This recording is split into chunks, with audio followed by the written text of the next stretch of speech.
Entidades e órgãos do governo lançaram hoje em Brasília o programa Segurança Sem Violência, que vai propor melhorias no sistema penitenciário brasileiro. A iniciativa foi motivada depois da rixa entre facções criminosas na penitenciária de Pedrinhas, no Maranhão. O sistema carcerário brasileiro sofre com diversos problemas, como a superlotação. Há hoje no Brasil cerca de 540 mil presidiários, 200 mil a mais do que o número de vagas disponíveis. Desses, 200 mil são provisórios, que se misturam com detentos definitivos sem considerar a gravidade dos delitos. Para o presidente da Ordem dos Advogados do Brasil, essa situação cria uma espécie de universidade do crime.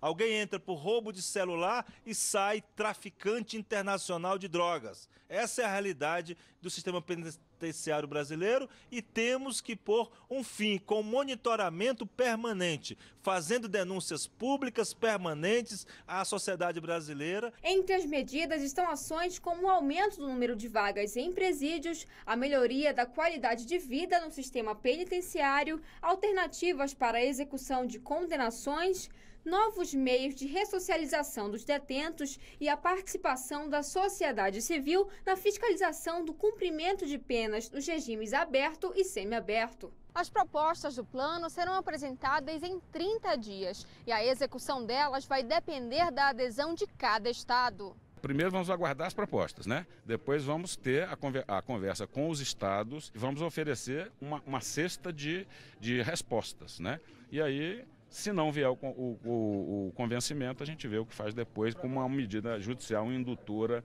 da aplicação da política pública.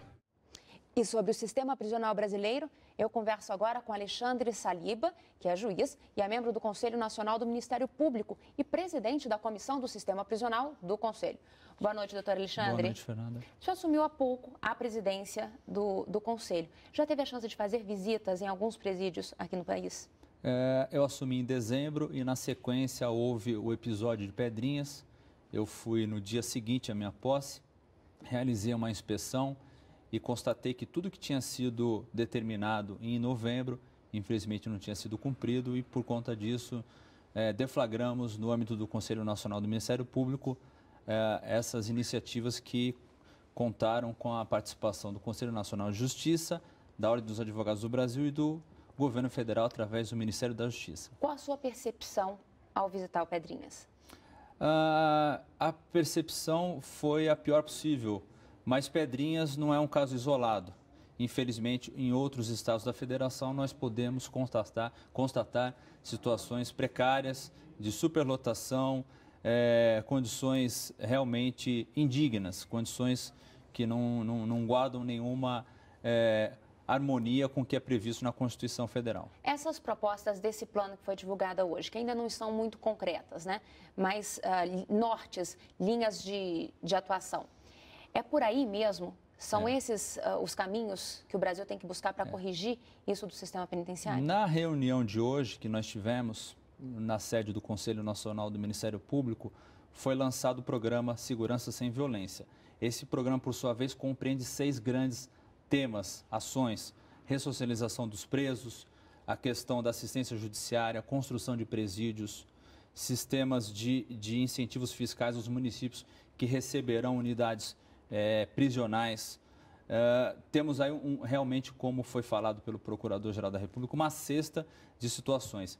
E já na próxima semana, é bom que seja colocado isso para o público, na próxima semana, na quarta e na quinta-feira, nós iniciaremos as audiências públicas, com o objetivo principal de colher todos os posicionamentos da sociedade civil organizada, da pastoral carcerária, juristas, membros do Ministério Público, dos estados que têm problemas mais prementes. Todas essas pessoas se reunirão durante 2 dias, o dia inteiro, das 9 da manhã às 6 da tarde, para que sejam colocadas as suas posições. E num passo seguinte, já na outra semana, de 17, iremos realizar mutirões regionalizados em Rondônia, no presídio Urso Branco, e em Ribeirão das Neves, no complexo penitenciário, na região metropolitana de Belo Horizonte. Então, num primeiro momento são essas medidas, mas é claro que durante o prazo de 30 dias, fruto das conversações, das audições que ocorrerão nessas audiências públicas,